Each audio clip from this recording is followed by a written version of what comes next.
শত শহীদের রক্ত মারিয়ে তিনি গেলেন ঠিকই, কিন্তু যাবার কালে আর কারো কথাই ভাবলেন না।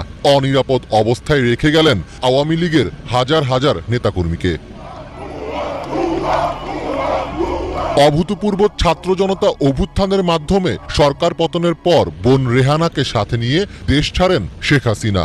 একদিকে বিজয়ের উল্লাসে মাতোয়ারা দেশের সাধারণ মানুষ, অন্যদিকে গা ঢাকা দিতে ব্যস্ত সব এমপি মন্ত্রীরা। এরই মধ্যে দেশ ছেড়েছেন অনেক আওয়ামী লীগ নেতা, দেশ ছাড়লেন হাসিনাও। কিন্তু প্রশ্ন হচ্ছে, হাসিনা এখন যাবেন কোথায়? প্রধানমন্ত্রীর পদ থেকে পদত্যাগের পর গতকাল দুপুরে একটি সামরিক উড়োজাহাজে করে দিল্লি পৌঁছান হাসিনা। তবে জানা গেছে, হাসিনাকে আশ্রয় দিতে রাজি হচ্ছে না মোদী সরকার। নয়াদিল্লির ধারণা, এতে বাংলাদেশের মানুষের মধ্যে ভারত বিরোধী হাওয়া আরও জোরে বইতে পারে। হাসিনাকে এই কথা এরই মধ্যে জানিয়ে দিয়েছেন খোদ প্রধানমন্ত্রী মোদীর নিরাপত্তা উপদেষ্টা অজিত দোভালের সঙ্গে বৈঠকে বসে শেখ হাসিনা একবার মোদীর সঙ্গে ফোনে কথাও বলতে চেয়েছিলেন, কিন্তু সেই আবেদন মঞ্জুর হয়নি। বাংলাদেশে হাসিনার ইস্তফা ও সেনাবাহিনীর অন্তর্বর্তী সরকার গঠন নিয়ে সোমবার রাতে দীর্ঘ বৈঠক করেন প্রধানমন্ত্রী মোদী, পররাষ্ট্রমন্ত্রী জয়শঙ্কর সহ ভারত সরকারের গুরুত্বপূর্ণ ব্যক্তিরা।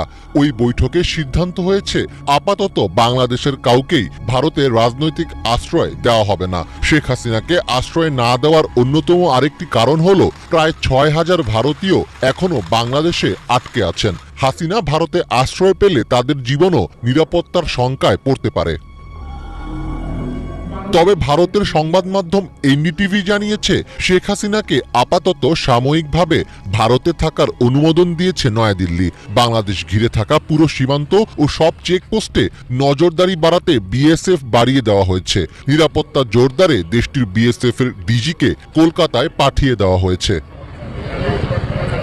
নয়াদিল্লি পররাষ্ট্র মন্ত্রণালয়ের সূত্র থেকে জানা গেছে, মোদী সরকারের কাছে আশ্রয় না পেয়ে বোন রেহানাকে নিয়ে তৃতীয় কোনো দেশে যাওয়ার চেষ্টা করছেন শেখ হাসিনা। তবে যে হাসিনা মাদার অফ হিউম্যানিটি ও বিশ্ব নেত্রী হিসাবে নিজেকে পরিচয় দিতেন, তার বিশ্ব এখন ছোট হয়ে এসেছে। কেউই হয়তো তাকে হিউম্যানিটি দেখাতে এগিয়ে আসছে না, কারণ যুক্তরাজ্য শেখ হাসিনাকে আশ্রয় দিতে অস্বীকার করেছে। শেখ হাসিনার ছোট বোন শেখ রেহানার যুক্তরাজ্যের নাগরিকত্ব রয়েছে।